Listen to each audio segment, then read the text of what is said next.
Hello, and welcome to Year of the Machine. This week we watched Deadly Friends. Friend. This was supposed to come out earlier on the weekend, but things just keep coming up. But this weekend we're going to definitely start doing them on the weekend again. So be on time. Yeah, and we should be caught up at that point. Yeah, I mean this will be the catch-up video, so we are here. No, last week was the catch-up video because we didn't do the week before. Well, I guess we didn't technically do last week's either then. Yes. They were both catch-up videos. Anyway, the plot.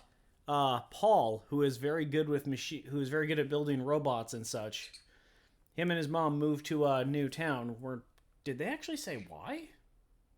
I think it was just closer to the place he was the doing college stuff at.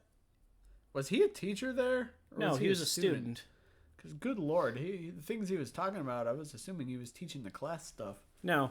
Anyway, they move to a new town. He makes some new friends, including a girl, Samantha, who has an abusive father.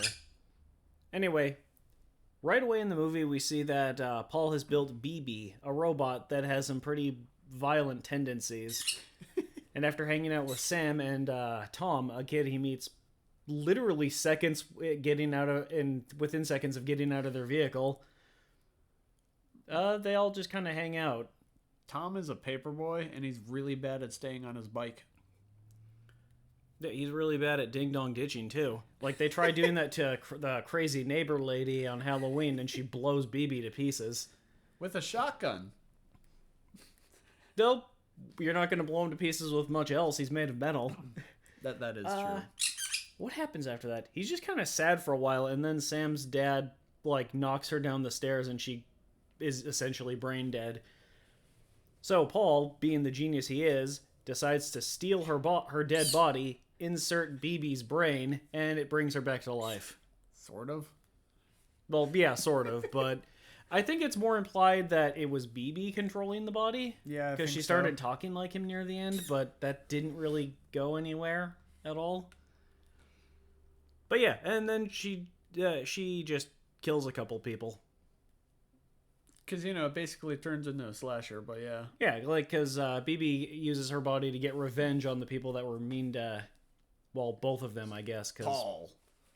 But yeah. Not also really even Paul. It's just both of them, you're right. So that's the basic plot. It's not a complex movie, aside from some of the brain stuff they were talking about, and I'm not sure how accurate that is. I don't think it's accurate at all. I don't think that would work. Acting. What'd you think of the acting? It was okay. Admittedly, I've seen better, but it's also I've also seen worse. It was middle of the road acting. Sound and music is very 80s. A lot of synth, electric keyboard stuff. That seems to happen in a lot of movies that we watch that were made in the 80s. That is true. Like RoboCop earlier, like last week, there wasn't really anything that kind of stood out to me, though. It was all just kind of just background music. Yeah.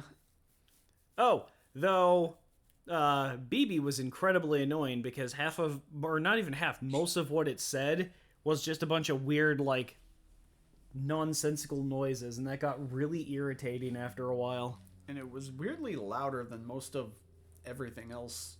Yeah. A lot of the time. Oh my god. Do we really have this little to say about this movie? It is a very simple movie. Cinematography. Oh, wait. For sound, they did also put in some robot sounds. That is true. That did happen. Yeah. Robot sounds, shotgun sounds. I'm just trying to add more to this. Cinematography. There's not really much to say about the cinematography either. A lot of the movie, the first 2/3 is actually kind of slow because it's more just building up some things that are just resolved within the last 20 minutes. So a lot of it is just your regular shots of people just going about their lives and things happening. There's nothing in the cinematography that really stood out to me either. Yeah, honestly, a lot of it's just them sitting around in their houses and talking for the most part. Like there's a couple street shots. Oh, but, when Sam slash BB blew up the crazy lady's head with the basketball, I liked how the shot just kind of focused on her body twitching around. She was still making noise, even though her head was in pieces all over the wall. You noticed that, right? yeah. Actually, that works with sound too. I noticed that and I'm like, wait a minute, why? How? I guess it could fall into special effects though on some parts. I'm pretty sure they actually like use practical effects on. Yeah.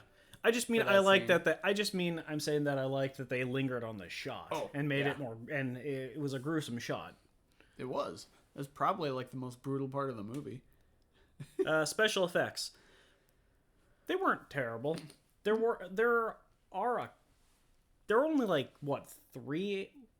Well, technically 4 actual deaths in the movie, and 2 of them are decently gory. The old lady with the basketball, and then Sam's dad, Yeah. who, well, his neck gets broken. I guess that was his death isn't graphic, but her putting his head into the Was into that the- like a heating unit? maybe. It looked almost like just like a coal burning oven, but Anyway, she incinerated his head. which did provide for a very Wes Craven like scare in Oh later yeah, on in the crap! movie. We didn't even mention that Wes Craven directed this movie. Well, it didn't. I don't know. A lot of Wes Craven films, you'd know what to expect, and it didn't really feel like that, except for that nightmare scene. Yeah, it wasn't meant to be like a straight horror movie. It was Yeah. meant to be like a kind of psychological dark romance kind of thing, but people didn't Yeah. like that there wasn't gore, so they added some gore, and then people complained that there was too much gore.